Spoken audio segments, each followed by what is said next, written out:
ગુજરાત બુલેટિનમાં આપનું સ્વાગત છે। ઓસ્ટ્રેલિયાના વડાપ્રધાન એન્થોની અલ્બેનીઝની ઉપસ્થિતિમાં ભવ્યતાથી રંગોત્સવ ઉજવાયો। ઓસ્ટ્રેલિયન વડાપ્રધાન એન્થોની અલ્બેનીઝ ઓસ્ટ્રેલિયાના સિડની મહાનગર ખાતે BAPS હિન્દુ મંદિર અને સાંસ્કૃતિક પરિસરમાં પરમ પૂજ્ય મહંત સ્વામી મહારાજ અને ઓસ્ટ્રેલિયાના વડાપ્રધાન એન્થોની અલ્બેનીઝની ઉપસ્થિતિમાં ભવ્યતાથી રંગોત્સવ ઉજવાયો। પરમ પૂજ્ય મહંત સ્વામી મહારાજ વતી સંતોએ તેમનું પુષ્પહાર અને અમૃત કળશ દ્વારા સન્માન કર્યું। આ પ્રસંગે BAPS સંસ્થા અને પરમ પૂજ્ય મહંત સ્વામી મહારાજના કાર્યોથી પ્રભાવિત થઈ તેમણે પોતાની ભાવમીઓ રજૂ કરતા જણાવ્યું, અહીં આપ સૌ વચ્ચે ઉપસ્થિત રહેવું એ ખરેખર સદભાગ્યની વાત છે। પરમ પૂજ્ય મહંત સ્વામી મહારાજના આશીર્વાદ પ્રાપ્ત કરવા બદલ હું મારી જાતને ભાગ્યશાળી માનું છું। આવા પવિત્ર સ્થાન પર આજના ખાસ ઉત્સવ દિને મને આજે અહીં મારી સાથી સભ્યો સાથે આપ સૌ વચ્ચે ઉપસ્થિત રહેવાનો મોકો મળ્યો।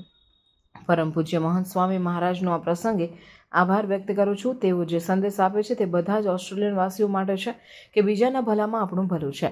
સ્વામીજી, અમે આપના ખૂબ આભારી છીએ કે આપે ભારતથી અહીં પધારી આ ઉત્સવ માટે સિડની શહેરની પસંદગી કરી। BAPS સંસ્થાના 115 કરતાં વધુ વર્ષોના ઇતિહાસમાં આ લાભ બીજી વાર અમને મળી રહ્યો છે।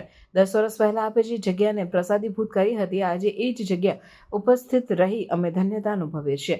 ઓસ્ટ્રેલિયન લોકો વતી હું આપને કહેવા માંગુ છું કે આપનું અહીં સદાય સ્વાગત છે। રંગોના મહાન ઉત્સવ સૌના આંસુરી પર દૈવીના વિજયનો ઉત્તમ સંદેશ આપે છે। રંગોનો ઉત્સવ ભારતીયોએ ઓસ્ટ્રેલિયન કેલેન્ડરને આપેલી એક ઉત્તમ ભેટ છે।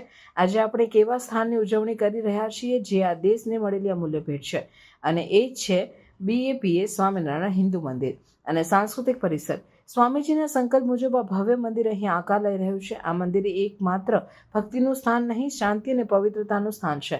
કોઈ પણ ભેદભાવ વગર દરેકને ગૌરવનો અનુભવ થાય તેવું સ્થાન છે। આ મંદિરનું નિર્માણ કાર્ય સંપૂર્ણપણે પૂર્ણ થશે ત્યારે તે ઓસ્ટ્રેલિયાનું સૌથી મોટું હિન્દુ મંદિર હશે। શાંતિની શોધ કરનારા સૌ કોઈ માટે આ એક અતુલ્ય સ્થાન હશે। હિન્દુ સમુદાય આ દેશનું એક અભિન્ન અંગ છે અને તેના માટે જેટલું કરીએ એટલું ઓછું છે। ઓસ્ટ્રેલિયા આજે જે કંઈ પણ છે તેના કારણોમાં પેઢીઓથી આપ સૌએ ઓસ્ટ્રેલિયા માટે જે કર્યું છે તે પણ છે અને આપ સૌ આધુનિક ઓસ્ટ્રેલિયાનો ખૂબ જ અગત્યનો ભાગ છો। સ્વામીજી શીખવે છે કે સંપ એ શક્તિ છે। જ્યારે સંપથી કાર્ય કરીએ ત્યારે કશું જ અશક્ય નથી। 1991માં જ્યારે એક પ્રવાસી યુવાન તરીકે મેં ભારતની પ્રથમ મુલાકાત લીધી ત્યારથી મને ભારત અને ભારતીય સંસ્કૃતિ પ્રત્યે અનહદ લગાવ રહ્યો છે। તેમાંય નવી દિલ્હી ખાતે અક્ષરધામની મુલાકાત મને આજે પણ યાદ છે। ઓસ્ટ્રેલિયામાં આ BAPS હિન્દુ મંદિર અને સાંસ્કૃતિક પરિસર ખૂબ જ મહત્વનો ભાગ ભજવશે। હું માનું છું કે આ મંદિર ઓસ્ટ્રેલિયાના અક્ષરધામ તુલ્ફ હશે। આપના સમુદાયમાં એક મહાન શક્તિ છે। BAPSના તમામ સ્વયંસેવકો અને આપના સમુદાયના સૌ સભ્યોએ આ માટે ગૌરવ અનુભવવો જોઈએ। સ્વામીજી, આપને પ્રણામ સાથે ઓસ્ટ્રેલિયામાં આપના ઘરમાં આપનું સ્વાગત છે। પૂજ્ય મહંત સ્વામી મહારાજે સિડની ખાતે મંદિરના વિશાળ પરિસરમાં તપોમૂર્તિ નીલકંઠવર્ણી મહારાજની વિશાળ પ્રતિમાના પ્રાંગણમાં બેઠેલા દેશ વિદેશના હજારો ભક્તો ભાવિકોને ભક્તિ રંગથી રંગ્યા હતા। આમ ઓસ્ટ્રેલિયાની ધરતી પર ભારતીય પરંપરા અને સનાતન ધર્મની અનુભૂતિ સાથે વડાપ્રધાને વિદાય લીધી હતી।